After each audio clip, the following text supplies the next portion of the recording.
Hello, I'm Blaine McCormick from the Hankamer School of Business at Baylor University. Welcome back to the Colonial Business School with Dr. Benjamin Franklin, where we focus on Franklin's well-known maxims and how they apply to business. Franklin taught the Colonial Business School primarily through his Poor Richard's Almanacs, but he also used his autobiography to teach even richer lessons. Franklin's autobiography is not only one of the most translated and widely read autobiographies of all time, it's also one of the most impressive business stories in history. In a letter he wrote about 18 months prior to his death, Franklin noted that his autobiography will be of more use to young readers in exemplifying the effect of prudent and imprudent conduct in the commencement of a life of business. Let's take a closer look at some of these stories of prudent conduct. The autobiography is filled with stories of Franklin working hard, often working harder and later into the night than others in the Philadelphia marketplace. In fact, the older members of the Philadelphia business community began to take notice of this, and one of them reported to his friends that the industry of that Franklin is superior to anything I ever saw of the kind.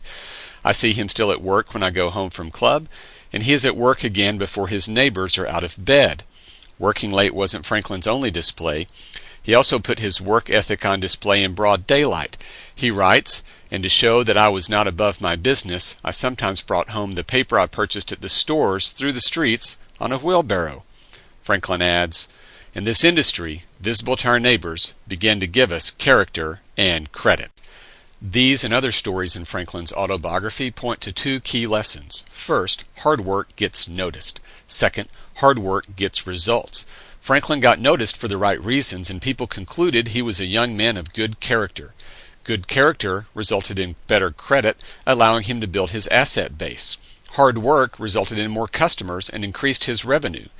He summarized some of his thinking in this maxim from his 1734 Poor Richard's Almanac: "All things are easy to industry, all things are difficult to sloth." Malcolm Gladwell echoes this conclusion in his best-selling book Outliers, where he popularizes the 10,000-hour rule. Gladwell studied great musicians, successful entrepreneurs, and chess grandmasters. He writes, "To become a chess grandmaster also seems to take about 10 years. And what's 10 years? Well, it's roughly how long it takes to put in 10,000 hours of hard practice. 10,000 hours is the magic number for greatness. That is, you practice chess 20 hours per week for 50 weeks a year times 10 years, and that gets you to 10,000 hours. Are great chess players just lucky? Absolutely not. Do the same rules apply in business? Franklin seems to think so. In his 1744 Poor Richard's Almanac, Franklin opined that industry, perseverance, and frugality make fortune yield. So what's the formula for making the most of your business? Is success simply a matter of having famous parents and getting a lucky break and spending a lot of money? Franklin doesn't seem to think so. He says industry, perseverance, and frugality help you create opportunity. Or in more modern words, hard work, persistence, and thrift give you the chance for success. Franklin worked so hard that he retired from his printing business at age 42. Shortly after his retirement, he published his best business advice in a 1748 tour de force called Advice to a Young Tradesman, written by an old one. At the end of all of his advice, he offers this summary. In short, he says, the way to wealth, if you desire it, is as plain as the way to market. It depends chiefly on two words, industry and frugality. That is, waste neither time nor money, but make the best use of both. Thanks for joining us for the Colonial Business School.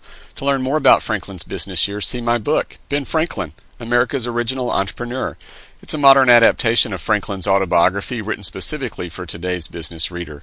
Or to dig even deeper into Franklin's life and legacy, join the Friends of Franklin at www.friendsoffranklin.org, an organization dedicated to fellowship, learning, and the spirit of Benjamin Franklin.